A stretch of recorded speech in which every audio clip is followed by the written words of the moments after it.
Hello. Hello. Hello. Hello- जी। जी प्रणाम। प्रणाम प्रणाम। एक बार फिर हमारे चैनल पर आपका स्वागत है, एएसबी तक न्यूज़, और मैं विनोद सिंह। जी। आज हम बात करेंगे, पिछले दिनों आपने देखा होगा कि लगातार जो हमारी एएनएम के महिला कर्मी हैं और एनएचएम से जुड़े हुए तमाम प्रकार के संविदा कर्मी हैं, ईडी का घेराव करने के लिए अपनी मांगों को लेकर पहुंची हुई थी तो राज्य स्वास्थ्य समिति शेखपुरा पटना। और जिस प्रकार से ईडी का व्यवहार रहा, कहीं से जो है कि वह अच्छा नहीं रहा।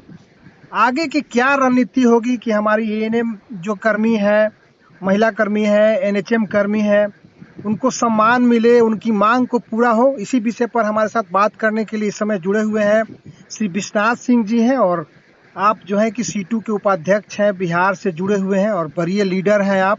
लंबे समय तक जो है कि स्वास्थ्य विभाग में आपने जो है कि पूरी ये सारी चीजों को देखा है। तो एक बार फिर हम आपका स्वागत करते हैं। आपका, आपके चैनल का और आपके माध्यम से जितने भी लोगों के बीच हमारी बात जाएगी, उन तमाम लोगों का हम क्रांतिकारी अभिनंदन करते हैं, सलाम करते हैं। जी। अभी आपने जो सवाल को उठाया, हमारे कुछ साथियों के द्वारा राज्य स्वास्थ्य समिति का घेराव किया गया था। यह जो मामला है, यह सरकार से जुड़ा हुआ है। ईडी एक ज्वाइंट सेक्रेटरी स्तर का पदाधिकारी होता है जी। और एफआरएस का निर्णय लेने और बदलने के लिए जो एसीएस हैं, जो चीफ एग्जीक्यूटिव डायरेक्टर भी होते हैं, वही अधिकृत हैं। जी। इसलिए हमें लड़ाई को सरकार के खिलाफ केंद्रित करना होगा, न कि ईडी के खिलाफ। जी। जी। पहली बात। जी। दूसरी बात यह है कि ईडी का व्यवहार किसी भी तरीके से एक जनतांत्रिक नौकरशाह का नहीं है। जी। ईडी का व्यवहार तानाशाही किस्म का है और अभी तक जो आंदोलन चला, जी। जी। उसमें ये कितना बड़ा मतलब गैर लोकतांत्रिक किसी सरकार का कदम हो सकता है, मानना या नहीं मानना ये एक दूसरा पक्ष है। लेकिन हम बात ही नहीं सुनेंगे, अपने मजदूर के दुख जुड़ा दर्द को सुनेंगे ही नहीं। उसको दुखड़ा तो दूर करना दूर की बात है, लेकिन हम उसके कठिनाई को सुनने के लिए यदि समय नहीं है, तो उस सरकार को क्या कहा जा सकता है, ये निर्णय खुद जनता करे। जी। जी। ये जो बिहार की सरकार है, नीतीश कुमार की सरकार खास करके, यह पदाधिकारियों की सरकार है, ब्यूरोक्रेट्स की सरकार है। जी। और वैसे भी जो पूंजीवादी व्यवस्था होता है, उसमें ब्यूरोक्रेटिक सेंट्रलिज्म होता ही है। जी। जी। वह ब्यूरोक्रेटिक सेंट्रलिज्म खुल करके सामने आ गया है। जी। जी। सुहर्ष भगत ईडी के द्वारा जो हमारे वो गुट के नेतृत्व में या स्वतः नेतृत्व में जो महिला कर्मियों ने घेराव किया था, उनके साथ जो उन्होंने गैर जनतांत्रिक व्यवहार किया है, उसका हम घोर भर्त्सना करते हैं, उसकी हम घोर निंदा करते हैं। जी। जी। इस लड़ाई का संबंध महिलाओं के सुरक्षा और सम्मान से जुड़ा हुआ है। जी। जी। जो पूर्व में भी हमने बताया था कि 5 बजे इस बिहार के सुदूर क्षेत्रों में, जहां अभी भी बिहार का कई जिला, जी। जी। जमुई है, गया है, औरंगाबाद है, आपको भभुआ का धौरा पहाड़ी है, ये सब इलाके जो झारखंड और बिहार के बॉर्डर पर लगे हुए जो जंगल वाले इलाके हैं, उन तमाम इलाकों में अभी भी नक्सलवाद का भयंकर प्रभाव है। जी। जी। जहां पर पुलिस भी जाने पर डरती है और बिहार पुलिस से नहीं बल्कि स्पेशल अभियान वहां पर चलाया जाता है। जी। जी। वहां 5 बजे शाम के बाद दूर दराज गया का बाराचट्टी है, मतलब इमामगंज है, आपको गुरु, इन सब इलाके के कर्मी या धौरा पहाड़ का कर्मी, या आपको जो सुदूर इलाका है, औरंगाबाद का भी मदनपुर इलाका वगैरह जो लगा हुआ है बॉर्डर, वो जी। जी। विशेष रूप से कठिनाई के दौर से गुजर रहा है। जी। जी। तो ये सवाल सुरक्षा का है। जी। दूसरे तरफ उत्तरी बिहार जो पूरा बाढ़ग्रस्त है, और अभी अभी एक शिक्षक की जो मौत गंगा पार करने में गिर करके गंगा में हो गई। जी, जी। यानी जाने के समय गंगा नदी पार करना है, छोटी-छोटी नदी पार करना है, उस परिस्थिति में थोड़ा बहुत लेट हो जाना स्वाभाविक है। जी, जी। इसलिए एफआरएस जो है, यह इसका संबंध हम ये नहीं कहते हैं कि हम काम नहीं करेंगे, बल्कि इसका संबंध हमारे सुरक्षा से जुड़ा हुआ है। जी, जी। और जो बिहार में उपकेंद्र हैं, उन उपकेंद्रों पर जो सारे जन सुविधा का अभाव है, जो बैठने के लिए भवन नहीं है, जो शौचालय नहीं है, जो नेट का कनेक्शन नहीं है, ये तमाम कठिनाइयों के बगैर एफआरएस हड़बड़-गड़बड़ में लागू किया गया। दूसरे तरफ 4-5 महीने का इनका मानदेय जो बकाया है, जी, जी। उसका भी भुगतान नहीं किया जा रहा है। जी। समान काम का समान वेतन के सवाल पर सरकार कहती है कि जब इसकी सेवा नियमित हो जाएगी तब हम देंगे, जबकि माननीय सर्वोच्च न्यायालय एपेक्स कोर्ट का कई बेंच के द्वारा ये फैसला है कि यदि अस्थायी कर्मी नहीं भी हो, अस्थायी भी हो जी, जी। और काम का नेचर समान है, तो अस्थायी कर्मी को भी जो है समान काम का समान वेतन दिया जा सकता है। जी, जी। लेकिन बिहार की सरकार इन तथ्यों को छुपा करके और कहती है कि हम एग्जाम लेंगे। एक तरफ भारत की सरकार ने कल कैबिनेट में 10 साल नौकरी हो जाने के बाद लोगों को यूपीएस जो यूनिफाइड पेंशन स्कीम एनपीएस से बनाया गया है, जो अगले मतलब साल से लागू उसको किया जाएगा, जी, जी। तो उसमें 10 साल की नौकरी पर पेंशन की गारंटी दे रहा है। जी, जी। और यहाँ 18 साल 17 साल नौकरी करने वालों से इंतजाम लेने की बात कही जा रही है रेगुलर करने के लिए। जी, जी। दूसरी बात आपको हम बता रहे हैं कि आंध्र प्रदेश सरकार ने संविदा पर काम करने वाले कर्मचारियों को नियमित करने के लिए एक्ट बनाई है और जी, उस जी। एक्ट के तहत बिना परीक्षा का, बिना किसी चीज का सबको नियमित करने जा रही है। जी, जी। लेकिन बिहार की सरकार, जो विरोधी दल आरोप लगाते हैं कि 7-8 आईएएस इसको बिहार को चला रहे हैं, जी, जी। कुछ सेवानिवृत्त आईएएस और कुछ सेवा में रहने वाले आईएएस, जी। इन लोगों को जमीनी समझ नहीं है। जी, जी। ये पूरे जीवन एसी में बैठ करके नीति निर्धारित किए, इनकी जमीनी पकड़ नहीं है।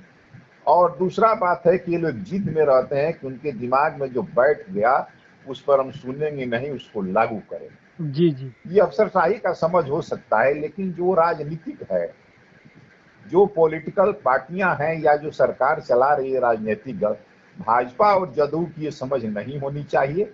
उसकी ये समझ भाजपा की होनी चाहिए कि यदि किसी को कठिनाई है तो उसको कठिनाई को हम सुने और उसको कठिनाई का दूर करने का प्रयास करें। जी, जी। इसलिए पुनः हम आपके चैनल के माध्यम से बिहार के स्वास्थ्य मंत्री मंगल पांडे और नीतीश कुमार जी से अनुरोध करना चाहेंगे, माननीय मुख्यमंत्री से, कि अविलंब वो अपने स्तर से हस्तक्षेप कर वार्ता कमेटी का गठन करा करके वार्ता कराएं, ताकि पहले हमारी कठिनाइयों को, हमारे मांगों पर सरकार हमारे रूख को जान सके और हम सरकार का रुख जान सके। जी। ये बात।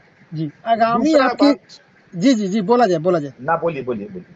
आगामी आपकी रणनीति क्या होगी? अगर राज्य सरकार 2-4 दिन में नहीं करती है, तो आगे का कार्यक्रम क्या रहेगा आपका? आगे का हमारा कार्यक्रम हमने तय किया है कि हम 28, 29, 30 3 दिनों तक जो नियमित कर्मचारी भी हैं, जी, जी। वो नियमित कर्मचारी भी कार्य का बहिष्कार करके प्रत्येक प्रखंडों में इनके आंदोलन के पक्ष में समर्थन करेंगे। इनके आंदोलन के का समर्थन में 3 दिनों का कार्य बहिष्कार करेंगे जी। और उसके बाद आगे जैसा होगा विचार करके अन्य कार्यक्रम लिए जाएंगे। जी, जी। हमारा 28, 29, 30 3 दिनों तक नियमित कर्मचारियों का प्रखंडों में लगातार प्रदर्शन और घेराव का कार्यक्रम चलेगा। जी, जी, यही जी। हमारा एक निर्णय अभी फिलहाल हुआ जी, जी। और इसी को हम लागू करने की अपील अपने स्वास्थ्य कर्मियों से करते हैं। जी। क्योंकि जो एफआरएस है, ये जी, जी। समस्या केवल संविदा कर्मी की नहीं, जी, जी। संविदा कर्मी सबसे कमजोर हैं, इसलिए इन्हीं लोगों पर जो है इसका प्रयास किया जा रहा है, क्योंकि इनकी सेवा शर्त कमजोर होने के कारण ये दबाव बना करके इन पर लागू करके और आगे आने वाले दिनों में अस्थायी कर्मी और चिकित्सक सब पर ये लागू होने वाला है। इस खतरे को हमारे अस्थायी कर्मचारी को भी समझना होगा।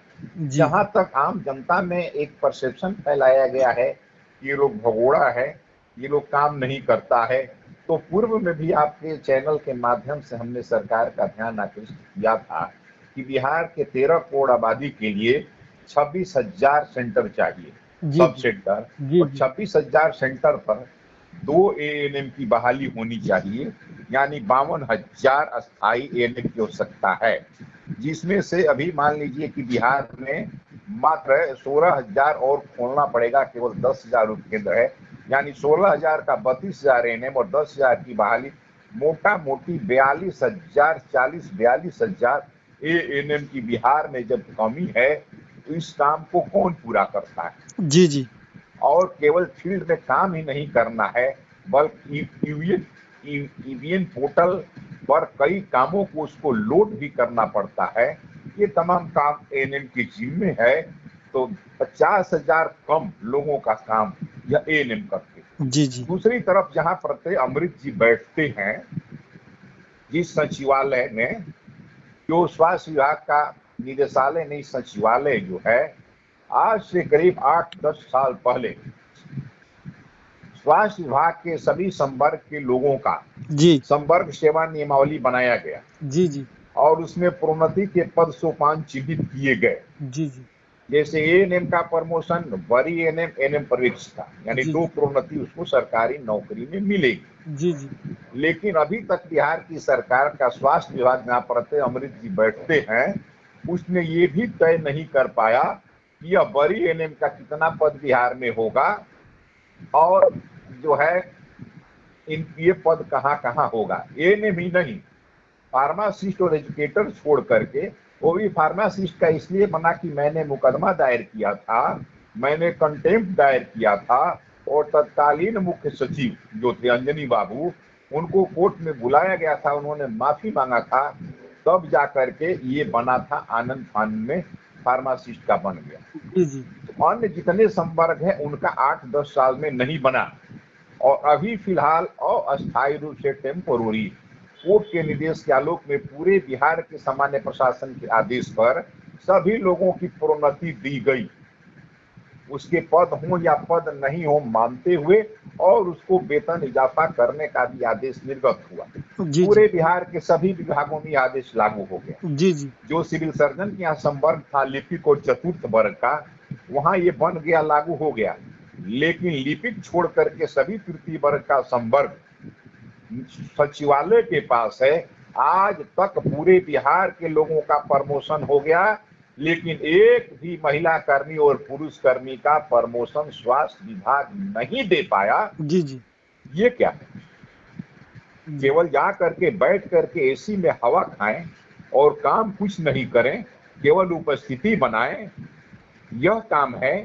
या हमको उपस्थिति बनाने में देर भी हो, हम काम कर रहे हैं, हमारी उपलब्धि दिखाई दे रही है, हमारे कारण ही स्वास्थ्य विभाग में आज नीतीश जी कहते हैं कि 11,000 रोगी प्रखंडों में आ रहा है, पीएचसी में आ रहा है, और टीकाकरण है, जच्चा बच्चा मृत्यु दर है, जितने हैं काम वो सब राष्ट्रीय मानक के करीब पहुंच चुके हैं।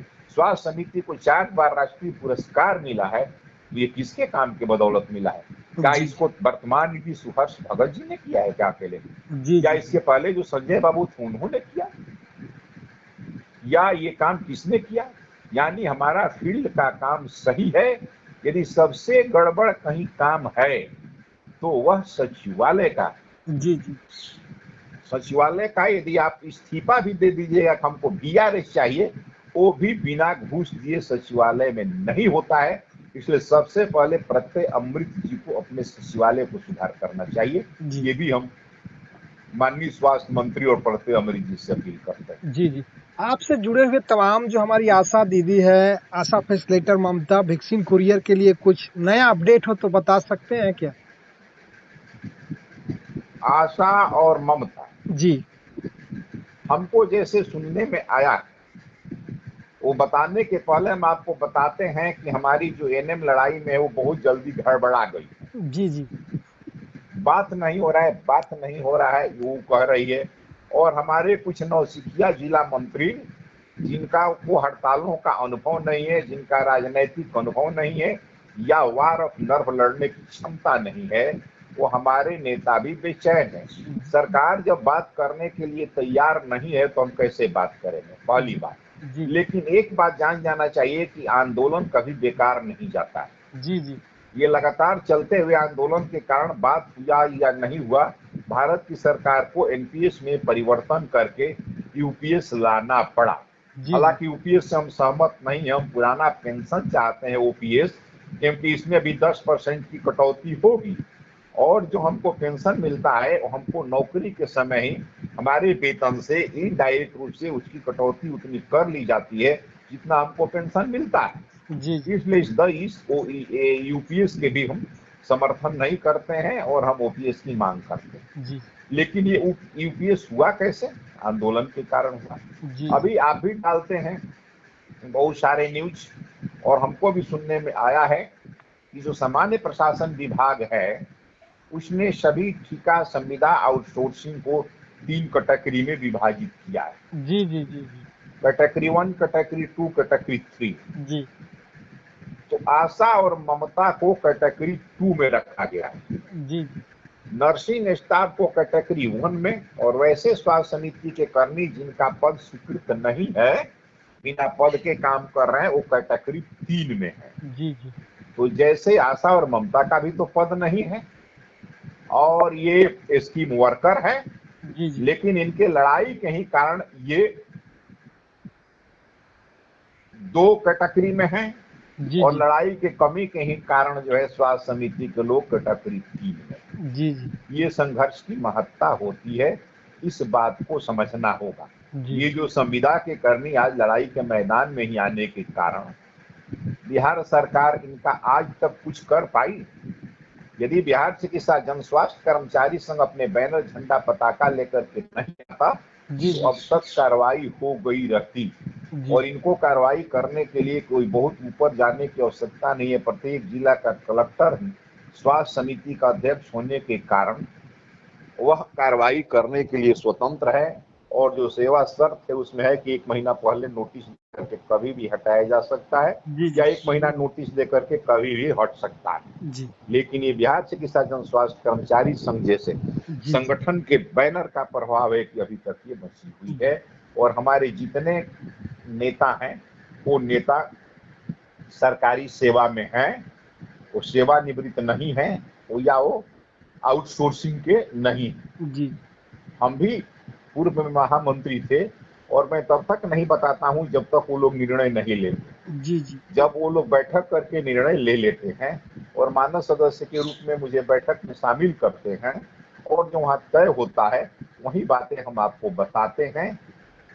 और हम सबसे यही अनुरोध करेंगे कि जो जन संगठन है, तो सरकारी कर्मचारियों का नेता नौकरी में रहने वाला होना चाहिए, आशा का नेता आशा होना चाहिए, ममता का नेता ममता होना चाहिए, कुरियर का नेता कुरियर होना चाहिए, ये जो है ये होना चाहिए। जी अब सीएचओ लोग, जी जी कुछ लोग हैं जैसे वो अशोक के महामंत्री, कुरियरों के महामंत्री हैं, माने ममतों के महामंत्री हैं, फैसिलिटरों के महामंत्री हैं और संविदा एएनएम के भी महामंत्री। जी जी तो इस बीमारी से हम बचे हुए हैं और लोगों को बचने की अपील करते हैं। जी जी और साथ ही साथ जो है जो सीएचओ है, सीएचओ लोगों ने जा करके बात किया। इन लोगों के बिना बुलाए जाने के कारण सरकार ने कमजोरी को समझा। राजेश कुमार जो एचआर प्रभारी हैं और जो पर्सनल रिलेशन अफसर भी हैं जी जी वहां पर, इस कमजोरी को समझते हुए उन्होंने थर्मामीटर लगा करके बात किया और 1 घंटा पीछे 9 से 4 करने का काम उन्होंने आश्वासन दिया है कि 9 से 4 कर दिया जाएगा और हड़ताल अवधि का वेतन छुट्टी स्वीकृत करके दे दिया जाएगा। जी इसी पर सीएचओ लोगों ने, जो ऑल इंडिया सीएचओ का संगठन है, जी जी उसके लोगों ने और बिहार के लोगों ने धीरे धीरे हड़ताल को सैबोटेज करने का काम उन लोगों ने किया। जी और लेकिन फिर भी जो एएनएम बहने हैं जी जी उनसे हम अपील करेंगे कि सीएचओ को तो टीकाकरण करने नहीं जाना है, सीएचओ को तो फील्ड में नहीं जाना है, जी सीएचओ को तो जहां उपकेंद्र है वहीं बैठे रहना है वेलनेस सेंटर पर। जी। आपको फील्ड में जाना है, आपको दूर दराज जाना है, आपको क्षेत्र में आना है। आप महिला हैं, सुरक्षा का सवाल आपसे जुड़ा हुआ है, सम्मान का सवाल आपसे जुड़ा हुआ है। बिना मैंने शौचालय के एक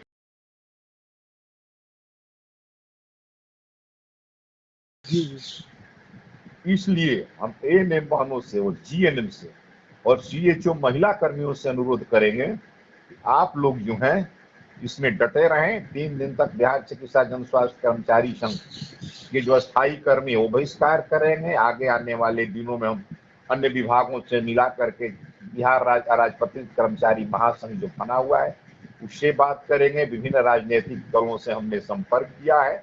हमने संपर्क किया था राजद से, जिसके राजद के बिहार के अध्यक्ष जगदानंद सिंह जी ने उस दिन टेलीफोन करके प्रत्येक अमृत से बात किया था। हमने कांग्रेस पार्टी को भी जाकर के दिया था और पुनः हमारे 2 साथी आकर के डॉक्टर अखिलेश सिंह और मदन मोहन झा से मिलकर के मांग पत्र दिए, जिस पर उन्होंने मुख्यमंत्री और स्वास्थ्य मंत्री को लिखने के लिए लिखा है पत्र कि अविलंब वार्ता कर इनकी समस्याओं का समाधान करें। और बाकी जो दल बचे भाजपा और जदयू वो तो सरकारी हैं, सरकार हैं, वो कैसे लिखेंगे। हालांकि दिया गया है मांग पत्र उनको भी। और वामपंथी दल जो है वो तो हमारे साथी हैं, जी जी। हमारे साथी हैं, मजदूरों के साथी हैं, मजदूरों की पार्टी है। वो अपने विभिन्न तरीके से विभिन्न स्तर से लगे हुए हैं और आगे आने वाले दिनों में यदि सरकार नहीं सुनेगी तो बिहार के तमाम विपक्षी दल को हम इस लड़ाई के समर्थन में उतारने के प्रयास में लगे हुए हैं। हम लोग काम ज्यादा प्रचार कम करते हैं, कुछ लोग काम कम और प्रचार ज्यादा करते हैं। तो बहुत बहुत धन्यवाद। आप थे श्री विश्वनाथ जी, और आज महत्वपूर्ण जो सवाल थे उनके आपने जवाब दिया है, और सभी लोग जो है कि आपकी बातों को सुनेंगे, और आपकी जो आगे की काम का जो आपने समय निर्धारित किया है, आपका जो कार्यक्रम है, सभी लोग उसी के हिसाब से चलेंगे। इसलिए आपको बहुत बहुत धन्यवाद हमारे साथ बात करने के लिए। आपको भी